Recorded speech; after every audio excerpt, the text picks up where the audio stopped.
విజయనగరం జిల్లాలోని భోగాపురం గ్రీన్ఫీల్డ్ అంతర్జాతీయ విమానాశ్రయం ఆంధ్రప్రదేశ్ అభివృద్ధిలో గేమ్ చేంజర్ గా మారబోతోంది.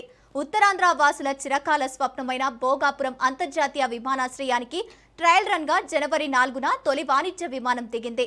ఢిల్లీ నుంచి బయలుదేరిన ఈ ఎయిర్ ఇండియా విమానం ఉదయం 11 గంటలకు కేంద్ర పౌర విమానయాన శాఖ మంత్రి కింజరపు రామ్మోహన్ నాయుడు, ఎంపీ కలిశెట్టి అప్పలనాయుడు, ఇతర విమానయాన శాఖ అధికారులతో ల్యాండ్ అయింది.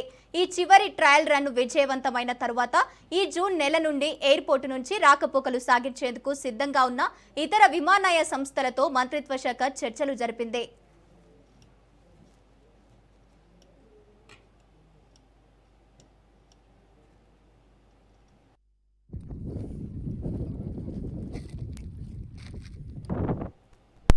ఉత్తరాంధ్ర వాసుల కలల ప్రాజెక్టుగా భోగాపురం గ్రీన్ఫీల్డ్ అంతర్జాతీయ విమానాశ్రయం రూపుదిద్దుకుంటోంది.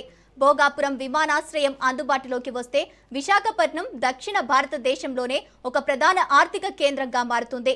24 గంటల పాటు విమాన సర్వీసులు, అంతర్జాతీయ కనెక్టివిటీ, వేలాది ఉద్యోగాలతో ఉత్తరాంధ్ర దశ తిరగబోతోంది. మన్యం విప్లవ వీరుడు అల్లూరి సీతారామరాజు పేరిట రూపుదిద్దుకుంటున్న భోగాపురం అంతర్జాతీయ విమానాశ్రయం ఇప్పుడు శరవేగంగా వాస్తవ రూపం దాల్చుతుంది. ఇది కేవలం ఒక విమానాశ్రయం మాత్రమే కాదు, ఉత్తరాంధ్ర జిల్లాల ఆర్థిక ముఖ చిత్రాన్ని మార్చే ఒక అద్భుతం. భూసేకరణ, న్యాయపరమైన చిక్కులు దాటుకుని ఈ ఏడాది డిసెంబర్ నాటికి పూర్తి చేస్తామని రాష్ట్ర ముఖ్యమంత్రి నారా చంద్రబాబు నాయుడు ప్రకటించారు.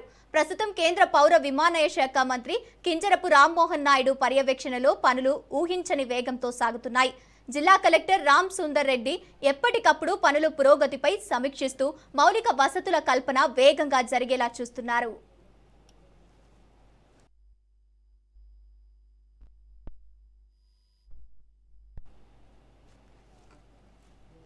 మొదటి దశలో ఏటా 60 లక్షల మంది ప్రయాణికులకు రాకపోకలు సాగించేలా టెర్మినల్ నిర్మిస్తున్నారు. భవిష్యత్తులో దీనిని 1.8 కోట్ల వరకు పెంచే అవకాశం ఉంది.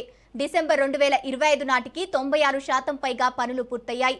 కేంద్ర విమానయాన శాఖ మంత్రిగా కింజరపు రామ్మోహన్ నాయుడు బాధ్యతలు చేపట్టినప్పటి నుంచి ఈ ప్రాజెక్టును ప్రతిష్టాత్మక లక్ష్యంగా పెట్టుకున్నారు. ఈ ప్రాజెక్టు కోసం సుమారు 4,592 కోట్ల తొలి దశ ఖర్చు చేస్తున్నారు. భోగాపురం సమీపంలో 136 ఎకరాల్లో దేశంలోనే తొలి ఏవియేషన్ ఎడ్యుకేషన్ సిటీని ఏర్పాటు చేస్తున్నారు. ఇది విమానయాన రంగంలో వేలాది మంది యువతకు శిక్షణ, ఉపాధిని అందిస్తుంది. విమానాశ్రయం నగరం నుంచి 45 కిలోమీటర్ల దూరంలో ఉన్నప్పటికీ ప్రయాణికులకు అసౌకర్యం కలగకుండా ప్రభుత్వం 3 ప్రధాన మార్గాలను సిద్ధం చేస్తుంది. NH-16 నుంచి నేరుగా ఎయిర్పోర్టుకు అప్రోచ్ రోడ్లు, ఫ్లైఓవర్ నిర్మిస్తున్నారు. విశాఖ పోర్టు నుంచి భీమిలి మీదుగా భోగాపురం వరకు సముద్ర తీరం వెంబడి అత్యంత అందమైన బీచ్ రోడ్డును బీచ్ కారిడార్గా అభివృద్ధి చేస్తున్నారు.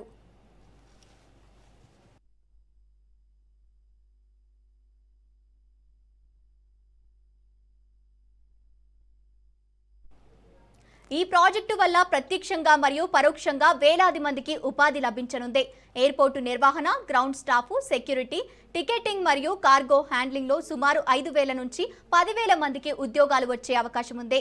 క్యాబ్ సర్వీసులు, హోటల్ పరిశ్రమ, టూరిజం గైడ్లు మరియు మెయింటెనెన్స్ సర్వీసుల ద్వారా మరో 20,000 మందికి పైగా పరోక్ష ఉపాధి లభిస్తుంది. ప్రపంచ ప్రసిద్ధ GMR గ్రూపు ఈ విమానాశ్రయాన్ని నిర్మిస్తోంది.